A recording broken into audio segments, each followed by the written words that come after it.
Okay, Penelope's here to help us. Trojan War, Chapter 7, Part 4, The Taking of Palladium.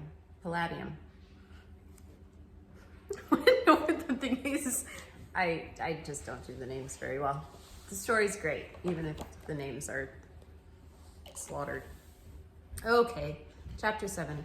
The bow of Heracles had performed the task for which the gods had brought it to Troy by killing Paris. Yet the war still lingered on, since Deiphobus and Helenus, rivals for the leadership of the Trojans, both aspired to marry Helen. Deiphobus, who was the greater fighter, was at last victorious, whereupon Helenus fled to Mount Ida in fear for his life. It's a good thing Helenus didn't win, because if Helenus married Helen, that would just be weird. But Helenus has less Helen than Helen, though. Mind blown. Helenus, like his twins... Wait, wrong paragraph. Keep me on track. The Greeks, who had hoped that the death of Paris would end the long struggle, were greatly disheartened. No kidding. They got the bow because it was promised to end the war, and the war still's not done. They're like, we did what you said that to do, and we're still fighting. Don't care. They were greatly disheartened. Again, it was Odysseus who gave them fresh courage by leading up a party to Mount Ida to capture Helenus. Helenus, like his twin sister Cassandra, has the gift of prophecy, he pointed out. Out of jealousy of Deiphobus, or in fear for his life, he will tell us how we can take Troy. I only know that Troy cannot be taken as long as the Palladium stands on the citadel, declared Helenus, smiling slightly, for he thought it would hardly be possible for the Greeks to remove the Palladium without capturing the city first. So they're like, please, tell us, how can we take Troy? And this guy's like, you have to do something impossible. I think he's just making it up. It's just another goose chase. So Another goose chase. Destroy more. Mm-hmm. Well, it's amazing that they're even believing anybody at all at this point. But whatever. The Palladium was a small wooden image, hardly more than a tree trunk, roughly carved to represent an old woman with a spear in her hand.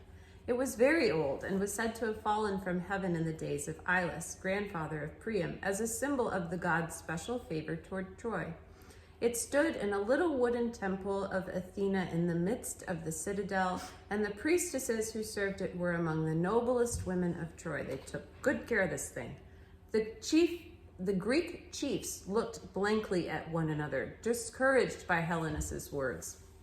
Odysseus said nothing to help them, and for some time thereafter he was not seen in the camp at all.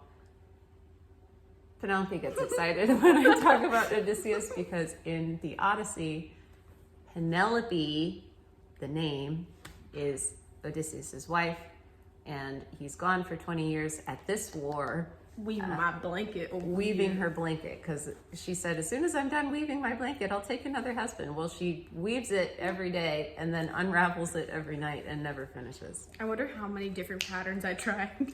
All of them.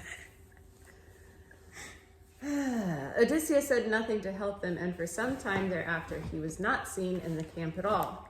Early next morning, however, when the Trojan gates were opened for the herdsmen to drive in cattle for slaughter, an old Greek beggar limped up to the gates of Troy.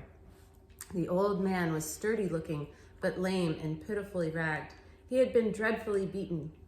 To judge by the marks on his half-covered shoulders and arms, while his eyes were red as fire from weeping.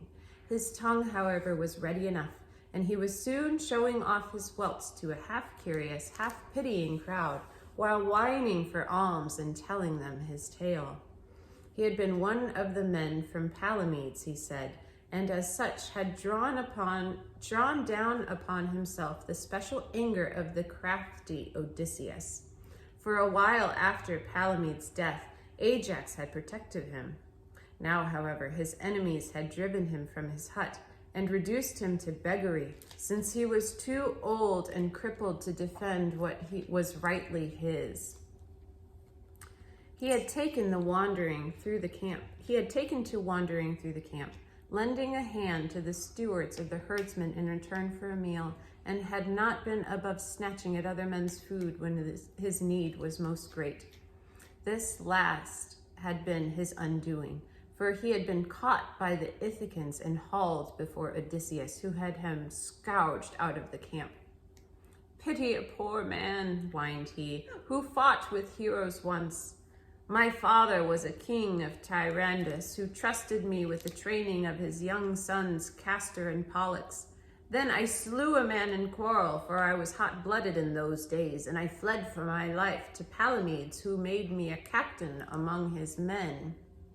Is this the doctor guy? Norton? Not Norton. I don't remember his name. It starts with an N, though.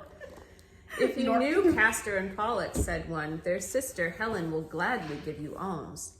Tidings of their death have reached her, but she does not know how or when they died." "Thank you, kind citizen," said the old man, cringing.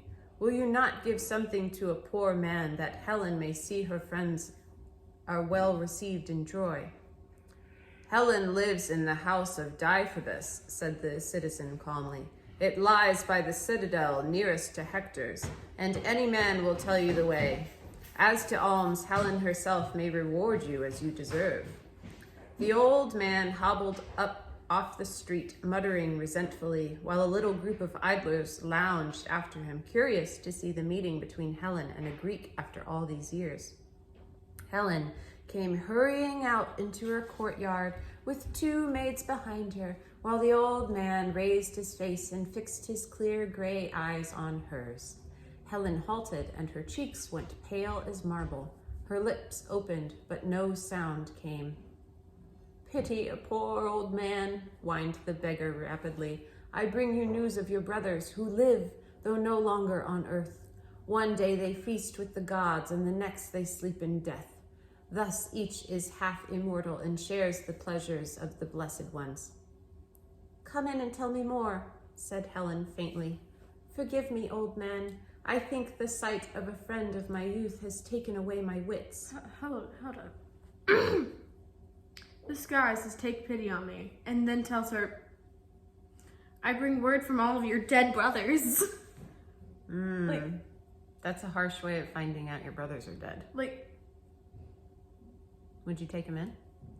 yes, number one, because I would want to find out, like, how they died. Mm-hmm. And number two, would you tell me that they died once they come inside? Once you come inside? Yeah. Because, like, break it in gently or something. Yeah. Like ease into the conversation. Yeah. Instead, he just dove right in. Like, he's like, "Your brothers are "Hi, dead." your brothers are dead. Can I come inside?" Maybe he just... I agree. He should have had more tact. What the heck? Yeah. She turned back into the house with the beggar limping after her. The spectators scattered, disappointed, while in her own room behind the great hall, Helen faced the Greek alone. "Odysseus!" It wasn't Norton. It was Odysseus who snuck into Troy. It was my man's. Take that, girl. "Odysseus," said she, "how dare you come into Troy? I knew you through your disguise." "I wooed you," said he, "and stayed long with your father, but few men here have seen me without a helmet shading my face. I came on an embassy once, but that was long ago. Nevertheless, you are in grave danger. Why are you here?" "Perhaps to see Helen, for whose beauty many men have risked their lives." "I'm a Trojan now," said she, "and you are a spy. Why should I not cry out your name in the streets of the town?" "Helen," said he, leaning forward earnestly, "you were proud of Melinus's wealth and power.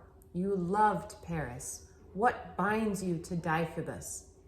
"What do you suppose?" answered she bitterly. "Do you think the Trojans love me after all these years of war? I must have a protector who is powerful in Troy." She knows. Oh, she knows. Everybody hates her. They've been at war. They have this for entire 10 world. years. Or For world. more than 10 War. years at this point. Yeah. Just because of her. So that she's very much aware that she is in hot water. The great Trojan champions were all dead, and the war draws to a close. What if the Greeks take Troy? Who will protect you then? Helen's wide blue eyes were fixed on him, and she sat very still. Help me now, he said urgently, and I will tell Melanus that your heart is turned to him, though you are kept in Troy against your will. Who knows, you may again spin your fine purple wools in Sparta and see your daughter, Hermione, once more. Is that what that is? Yeah. It is. It's Hermione. Oh my gosh. What do you want? It's Granger. Who is the priestess in the temple of Athena? Theano. The wife of Antenor? He has always been of the peace party, and I think would be glad to be saved when Troy is taken, together with his sons and all his house. He's trying to put together a bargain. He has no hope for Troy, of that I am sure. You must help me talk with Theano, but first, how many guard the citadel, and how many the Scaean gate at night? Only 2 in each place, for the wall cannot be scaled, and that gate is never opened after dark. So she's giving him tips on how to get into the city. He was like, you know what? Let's get a move on. I'm going to just go talk to Helen myself. Good price. Very good. Now give me alms and a meal, and you might to a beggar, and send a message to Theano that I may speak with her. Give me Think food. kindly. Yeah, now feed me. Think kindly of Melanus if you can, for I know that he loves you still. There was a great outcry at the Scaean gate that night when a man cut down the 2 sentries, drew the bolts, and fled out into the dark. I wonder who that was. Those who ran up just too late declared that their enemy was Odysseus, for one of them had seen him clearly by the light of the torch that burned near the gate. Remembering the beggar, men now realized the truth, but they had no suspicion of Helen, since Odysseus had spent a long day begging in all the principal places of the town. Men were amazed at his daring, but none could suggest a reason for the deed. We will double the guards at the gates for the future, said Deiphobus, and command them to examine more closely the people they admit to Troy. This was done, but no more strangers asked to enter, and for a while the nights were peaceful as before. Odysseus was waiting for the passing of the full moon.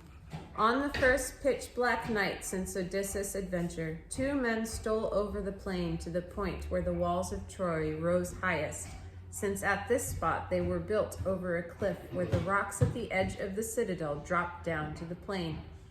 There are only 2 guards along this wall, whispered Odysseus. Had not the moon been full, I could have taken the Palladium when I went into Troy. Well, that would have been much more efficient. They should have just grabbed it on the way out. Let's go. This part they think is too steep to be scaled, but you and I, Diomede, will climb it with a rope to help us. Pardon the truck noise. Get up on my shoulders and take hold where the rock is not so smooth. There is a ledge up there on which the wall is built, and you can stand on it while you let the rope down for me. Then you may mount on my shoulders again, and with a great leap get your hands on the edge of the wall. He straddled his legs and stood waiting. His companion jumped on his shoulders and hoisted it up into the dark. A stone, dislodged by his passing, bounced down the rocks and crashed to the ground. Both stiffened and stood still. After a long minute of silence, Odysseus again heard the cautious sounds of Diomede, feeling his way toward the ledge in the rock above. Presently, a rope came dangling through the darkness, and in another minute, Odysseus stood beside his friend. Keep on your belly as you go over the wall, he whispered, putting his mouth to the other's ear. Dark as it is, someone might see us against the sky. Where do we go? The temple of Athena lies beside the great white temple of Apollo. Theano, the priestess, has promised me that it will be unwatched tonight. Will she keep faith? Are you sure? Probably not. I have sworn to protect Antenor and all his house in the taking of Troy. He has always despaired at the future and is ready to save what he can. I see. Diomede swung himself up again. crouched on Odysseus' shoulders, and leapt for the top of the wall. Odysseus felt for the rope, but it was not there. He heard a shuffling sound on the wall and a long, sighing groan. Someone exclaimed sharply. A weapon fell with a clatter and bounced off the wall, narrowly missing Odysseus on the ledge below. Diomede, he called gently. Oh, yes. I didn't call gently. Diomede, he called gently, reflecting that without the rope, he must stand on the ledge till dawn. I came up between the guards, whispered Diomede from above him. Did you hear me kill them? One was actually asleep. Hurry then, let down the rope. It will be dawn in an hour. At least he was asleep when he died. And I guess so. Diomede laughed softly in the darkness. This is no errand for two men, he whispered. I will steal the palladium while you stand there and catch it when I lower it on the rope. This is my adventure, protested Odysseus as loudly as he dared. I mean, that sounds like him. You're not getting all the credit. This is my adventure. This part is mine, answered Diomede, chuckling. I am younger and lighter on my feet. Moreover, I am at the top of the wall. Odysseus is going to push him over. Ouch! Odysseus, boiling with fury at being outwitted, waited for what seemed like an endless time until he heard sounds above. And the rope with the image tied to it came jerkily into reach. In another moment, Diomede landed heavily beside him and drew down the rope. Odysseus turned on his companion, but in an instant Diomede had whirled to let him see the sword in his hand. They say no man gets the better of Odysseus and wins, he stated grimly. I do not know the truth of this saying, but I will go first down the rope. I shall wait for you at the bottom, and while I carry the palladium, you may walk ahead. In the gray light of dawn, Odysseus came back to the camp, while Diomede stopped behind him, the palladium strapped to his back and the sharp sword ready in his hand. Queen. He took credit for that. He was like, okay, I'll take this, or I will kill you, and I'll get the credit for it. Okay, thanks, bye. It's not very nice, though. Oh, it's not nice. It's not nice. But you don't do that. Hey, you know what? I honestly thought Odysseus was just going to kill him. So it's better than the alternative. Okay, the end of that chapter.